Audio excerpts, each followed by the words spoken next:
À la table du Seigneur expose les vérités bibliques d'une manière simple et pratique.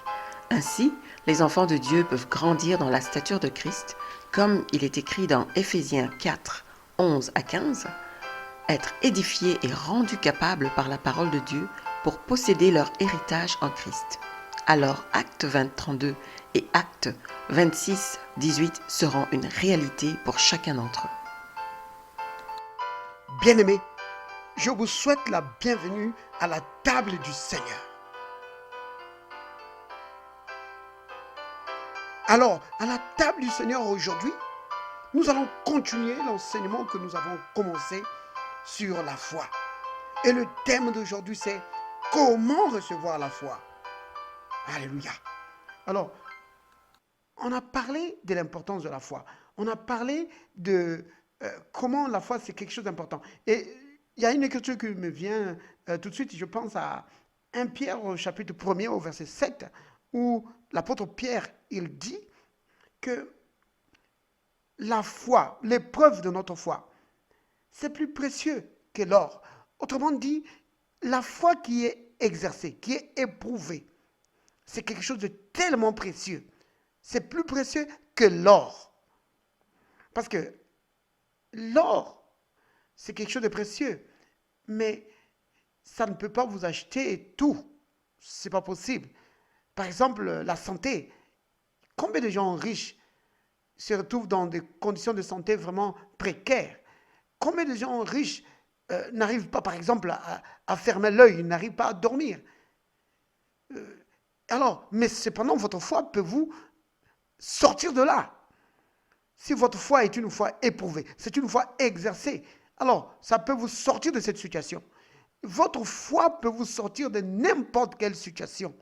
Votre foi peut aller vous chercher tout ce dont vous avez besoin. C'est pourquoi Jésus a dit, tout est possible à celui qui croit. Et à ses disciples, il dit, rien ne vous serait impossible. Regardez par exemple le cas de la femme à la perte de sang. Oui, la femme hémorroïde, plus connue sous le nom de la femme à la perte de sang, dans Marc chapitre 5. Vous pouvez commencer à partir du verset 25 jusqu'au verset 30. La Bible dit ceci. Or, il y avait une femme atteinte d'une perte de sang depuis 12 ans. 12 ans, vous vous rendez compte? 12 longues années. 12 ans. Oh là là, c'est vraiment beaucoup. Pas 12 mois, 12 ans. Elle avait beaucoup souffert entre les mains de plusieurs médecins. Donc, vous remarquez que c'était plusieurs médecins. Donc, ce médecin ne donnait pas satisfaction. Elle change, elle prend un autre. Et là-bas, ça ne marche pas. Elle change, elle prend encore un autre médecin. Elle avait souffert. Vous voyez, la médecine ne lui offrait pas de solution. Et elle ne faisait que changer, et elle ne faisait que souffrir, et la situation ne faisait que s'empirer. Donc au verset 26, il est dit, elle avait beaucoup souffert entre les mains de plusieurs médecins. Elle avait dépensé tout ce qu'elle possédait. Et elle n'avait éprouvé aucun soulagement. Oh là là. Mais elle était allée plutôt en empirant. Oh. Elle a dépensé tout ce qu'elle avait. Tout. Oh là là. C'est pourquoi, vraiment, l'argent ne peut pas tout acheter. L'argent ne peut pas tout acheter. Ici, son argent ne pouvait pas lui acheter sa santé. L'argent ne pouvait pas acheter ça. Donc, l'or, c'est très bien. L'argent, c'est très bien. Le diamant, c'est très bien. Mais ça ne peut pas tout acheter. La dame ici était vraiment bloquée sous l'esclavage de la maladie, de la perte de sang. Et comme ça faisait beaucoup d'années, elle devait vraiment être très faible, affaiblie. Déjà pour une année, une femme est affaiblie. Alors ici, 12 ans. Elle était vraiment faible. Oh là là. Elle voyait sa vie s'en aller. Mais, verset 27, ayant entendu parler de Jésus. Oh, heureusement qu'elle a entendu parler de Jésus. Souvenez-vous, la Bible dit dans Romains 10, verset 17, que la foi vient de ce qu'on entend. Oh là là, la foi vient de ce qu'on entend. Remarquez, il est dit la foi vient. Ce n'est pas que la foi pourrait venir, non, la foi vient. Quand tu écoutes la parole de Dieu, quand c'est la parole de Dieu que tu écoutes, la foi vient. La foi vient, elle vient. Quand tu écoutes la parole de Dieu, il y a quelque chose dans la parole de Dieu qui va susciter la foi à ton esprit. La foi vient et ça vient de quoi? De la parole de Dieu, pas de la parole des hommes. Les paroles des hommes, les opinions des hommes mettent les gens dans la confusion et suscitent l'incrédulité. Mais la parole de Dieu produira toujours la foi. Alors cette dame, elle a entendu parler de Jésus. Souvenez-vous que Jésus, c'est la parole de Dieu faite chair. Oui, Jésus, c'est la parole de Dieu faite chair. Elle a entendu parler de Jésus. Oh, alors la foi a été suscitée en elle. Elle est venue dans la foule par derrière et toucha le vêtement de Jésus. Oh là là, c'est merveilleux. Alors, la foi qui a été suscitée dans son cœur, après avoir entendu parler après avoir entendu parler de la bonne nouvelle de Jésus, la foi qui a été suscitée en elle était une foi qui était forte. Et elle est venue parce qu'elle se disait que si je touche seulement son vêtement, oh là là, et elle a touché le vêtement de Jésus. La perte de sang s'est arrêtée net. Instantanément, elle a été guérie. Oh là là, vous voyez, sa foi l'a sortie de cette situation. Son argent n'a pas pu, les médecins n'ont pas pu, mais sa foi, oh, plus précieuse que l'or, l'a fait sortir de cette situation. Celui qui a la foi vivra toujours dans la victoire. Peu importe les situations, il va vivre dans la victoire. Il va triompher. Oh oui, la victoire qui triomphe du monde, c'est notre foi. Alléluia, alléluia. Béni soit le nom du Seigneur. Alors, par rapport à cette situation de la femme hémorroïste, donc la femme à la perte de sang, je voulais encore revenir sur ce point que j'ai déjà dit tout à l'heure, que l'argent de la dame, elle avait beaucoup d'argent, parce que la Bible dit qu'elle avait perdu tout ce qu'elle possédait. Donc elle avait certainement beaucoup d'argent. Et les médecins, donc la science, tous les deux ont échoué. Oui, ils ont échoué. Et vous remarquez que ces deux-là, c'est souvent les deux piliers sur lesquels les gens bâtissent leur vie. Sur l'argent et sur la science. Souvent, les gens bâtissent leur vie sur ces deux piliers-là. Eh bien là, ces piliers n'ont pas pu aider. Elle voyait sa vie s'écrouler, alors qu'elle s'est reposée sur ces deux piliers. Mais qu'est-ce qui l'a aidé? C'est sa foi. Oh, la foi. C'est sa foi qui l'a aidé. C'est pourquoi la foi, c'est plus que l'or. C'est pourquoi la foi, c'est quelque chose de tellement important qu'il ne faut pas négliger ça. Il ne faut jamais négliger ça. Il ne faut pas passer un seul jour sans avoir médité la parole de Dieu en ce qui concerne la foi, en ce qui concerne la guérison divine. Parce que vous en aurez besoin un jour. Souvenez-vous de cela. Ne négligez pas votre foi. Oh, gardez toujours votre foi vraiment active. Le Christ, il dit que celui qui est habitué à exercer sa foi, donc à mettre la parole de Dieu en pratique. Parce que le Christ, il dit, celui qui met la parole en pratique, il ne parle pas directement de la foi, mais mettre la parole de Dieu en pratique, c'est ça justement, exercer sa foi. Donc, celui qui exerce sa foi, le Christ dit qu'il bâtit sa vie sur le roc. La pluie peut venir, les tempêtes peuvent venir, il va tenir ferme. Alors, la tempête qui frappait la vie de cette femme a balayé les piliers de la science. Les piliers de l'argent étaient balayés. Mais le pilier de la foi l'a sauvé, l'a tiré de cette situation. Oh, la foi, c'est plus que l'or. La foi, c'est plus que l'or. Souvenez-vous de cela. Bâtissez votre foi sur le Christ. Bâtissez votre vie sur le Christ. Oui, bâtissez votre vie sur la parole de Dieu, bâtissez votre vie sur le Christ, bâtissez votre vie sur la foi. Oui, elle vous sortira de là. Elle vous sortira de toutes les situations. Et celui qui vit dans la foi, il triomphera toujours, peu importe les situations. C'est pas moi qui le dis, c'est le Christ qui le dit. Marc chapitre 9, verset 23, il dit, tout est possible à celui qui croit. Alléluia, alléluia. Béni soit le nom du Seigneur. Donc, c'est vraiment ça.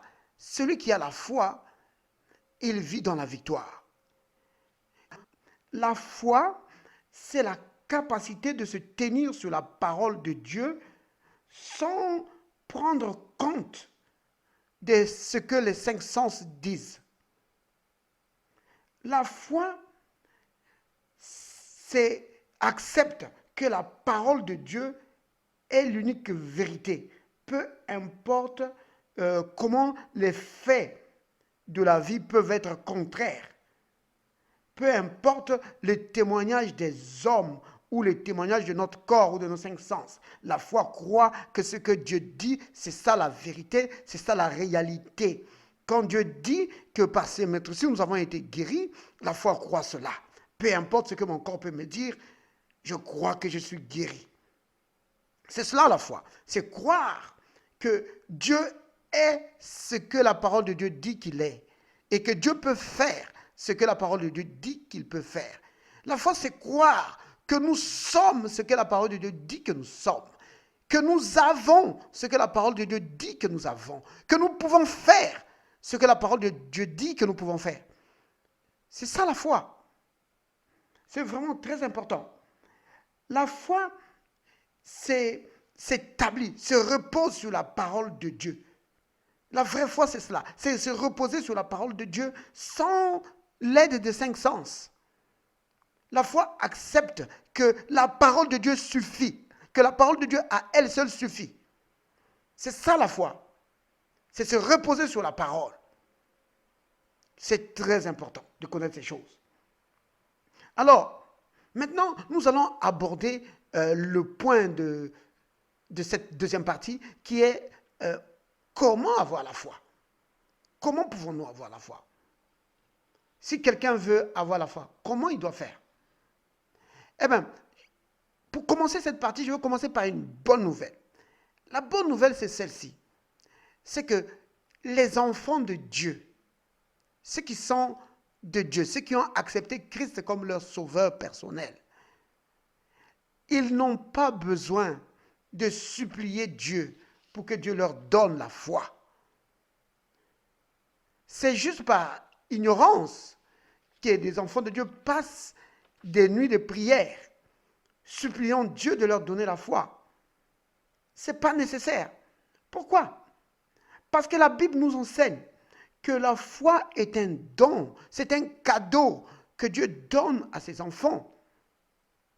C'est dans, vous pouvez trouver ça dans Éphésiens chapitre 2 au verset 8, où il est dit que nous sommes sauvés par grâce au moyen de la foi et que cela ne vient pas de nous, c'est un don de Dieu.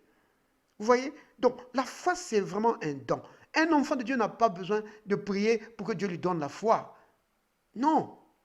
Il n'a pas besoin de demander Dieu, de supplier Dieu ou de jeûner pour cela, pour que Dieu lui donne la foi. C'est vraiment pas nécessaire de le faire. Parce que Dieu nous a déjà donné la foi.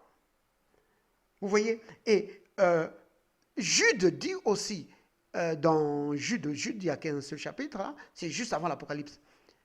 Il y a juste un seul chapitre. Et Jude au verset 3, il dit que la foi a été transmise une fois pour toutes aux saints. Vous voyez? Les saints ont reçu la foi une fois pour toutes. Vous comprenez cela? Ce n'est pas quelque chose que nous devons demander à Dieu. Parce que Dieu nous a déjà donné. Et maintenant, si vous prenez par exemple Romains, au chapitre 12, au verset 3, là, l'apôtre Paul, parlant aux chrétiens qui étaient à Rome, leur dit que Dieu a départi à chacun de nous une mesure de foi. À chacun de nous a été donné la foi de la part du Seigneur. Vous voyez? Et en réalité, si vous comprenez l'évangile, ou notamment la révélation paulinienne, vous allez vous rendre compte que c'est vraiment tout à fait normal de croire cela. Pourquoi? Parce que nous sommes des enfants de Dieu. Et nous sommes donc comme notre Père. Alors, le fond de la révélation paulinienne, c'est que nous sommes participants de la nature divine. C'est-à-dire que nous partageons avec le Seigneur les mêmes choses.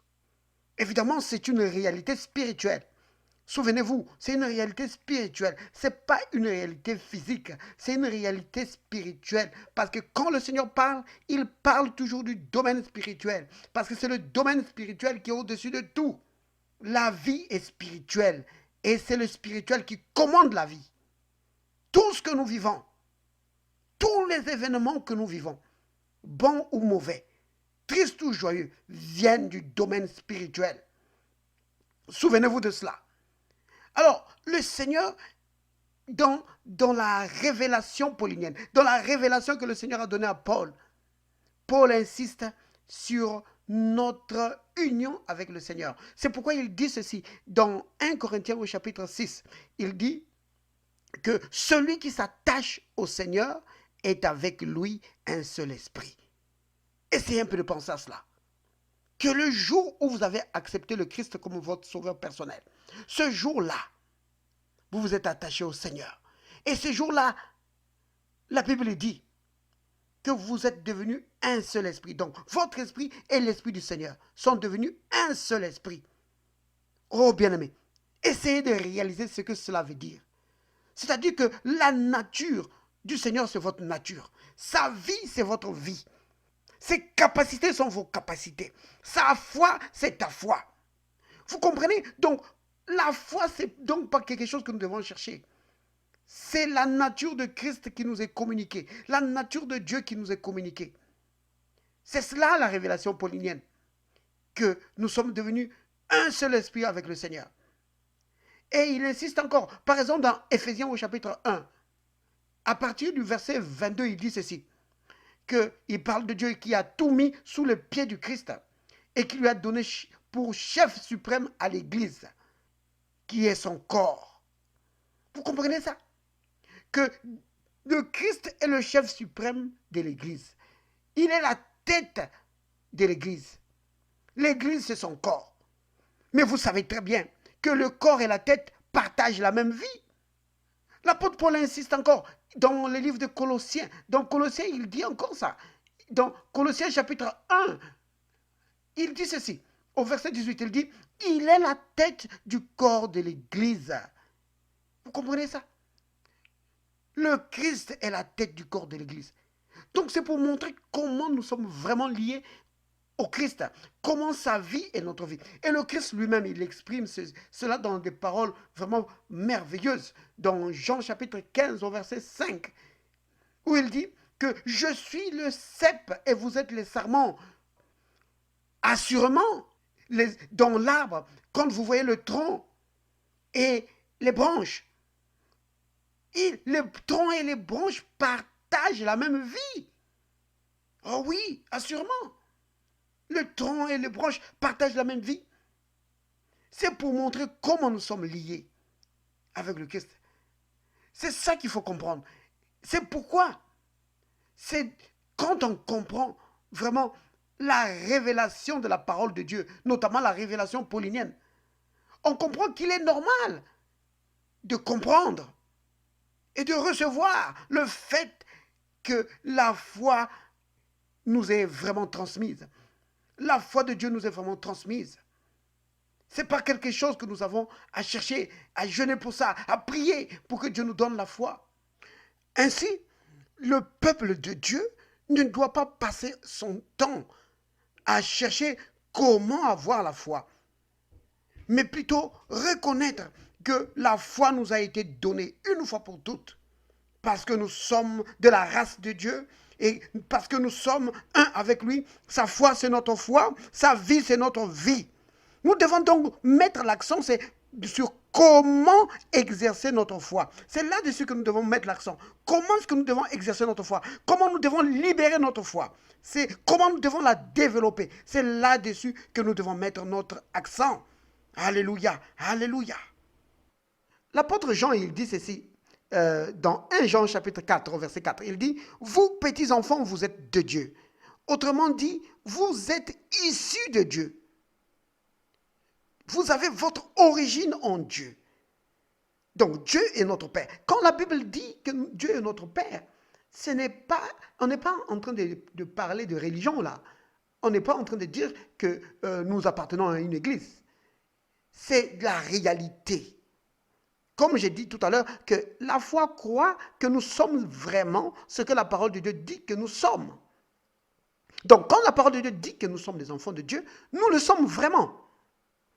Autrement dit, Dieu est vraiment notre Père. Toujours l'apôtre Jean, dans 1 Jean au chapitre 3, au verset 1er, il dit, vous voyez de quel amour le Père nous a aimés pour que nous soyons appelés enfants de Dieu.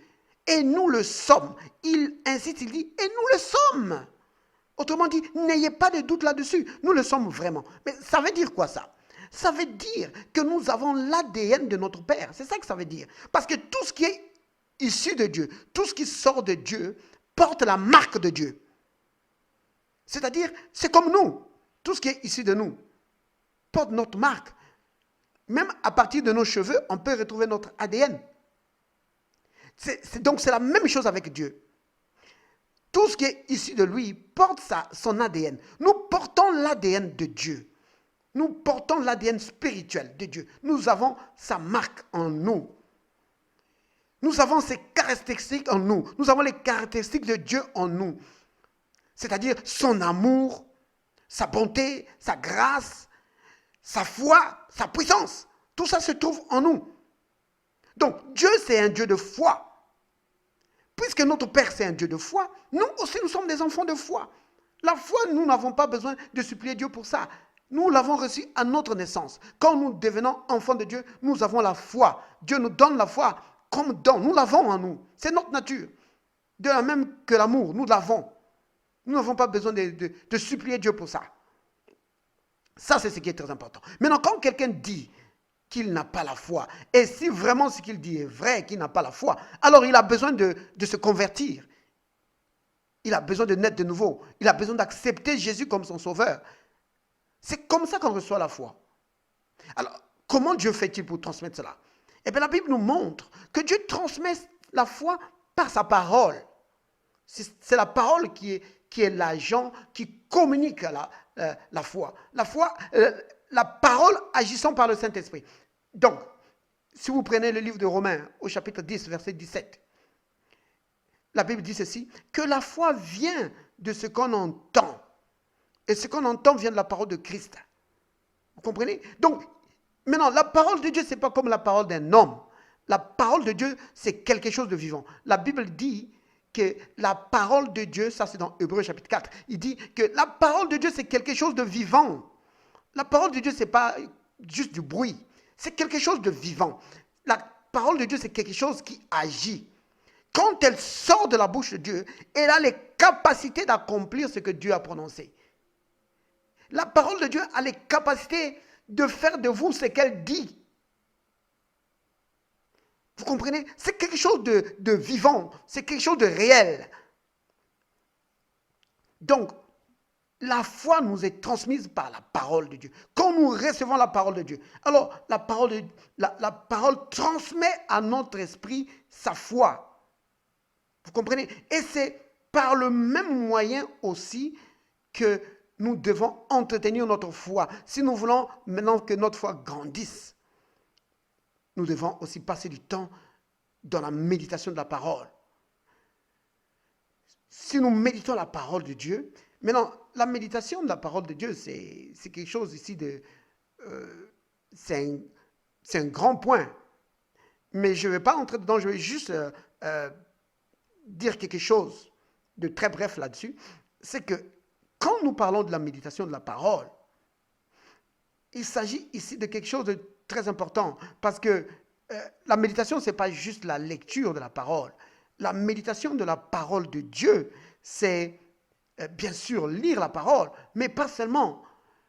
C'est aussi essayer de comprendre chaque mot, ce que la parole de Dieu est en train de nous transmettre comme vérité. Comprendre cela. Et souvent, la révélation de la parole de Dieu est cachée dans la compréhension des mots qui sont utilisés. Donc, ça, c'est un premier point. Le deuxième point dans la méditation, c'est vraiment tourner ses pensées. Pensez à ce que vous venez de lire. Pensez à cela. Prenez le temps de penser à ce que vous venez de lire. Pensez à cela. Et impliquez-y votre imagination. Parce que l'imagination, votre imagination, c'est quelque chose de très important. C'est la matrice de l'esprit. L'imagination, c'est quelque chose de très important. Donc, vous pensez là-dessus. Et la troisième étape dans la méditation, c'est vous commencez à murmurer ces paroles que vous venez de lire. C'est vraiment important. Et alors, la quatrième étape dans la méditation, vous commencez à proclamer ces choses.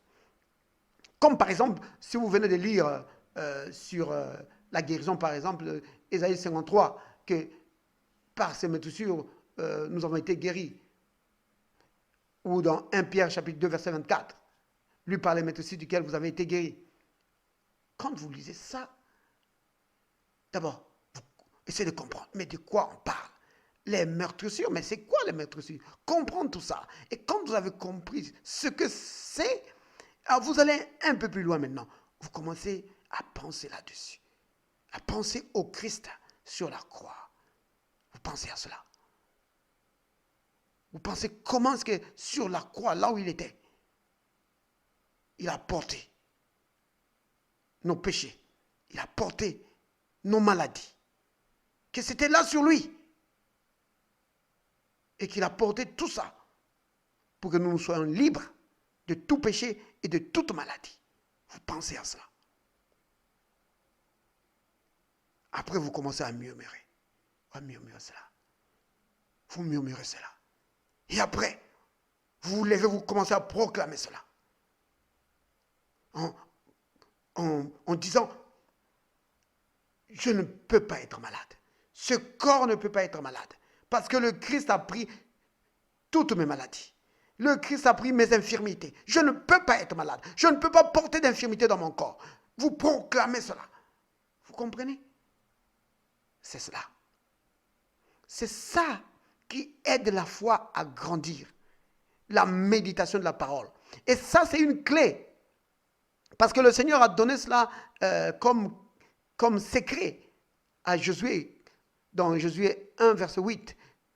Vous comprenez? C'est vraiment très important. Donc, pour vraiment développer notre foi, nous devons donc méditer la parole. Et puis, le deuxième point, c'est que nous devons mettre la parole en pratique.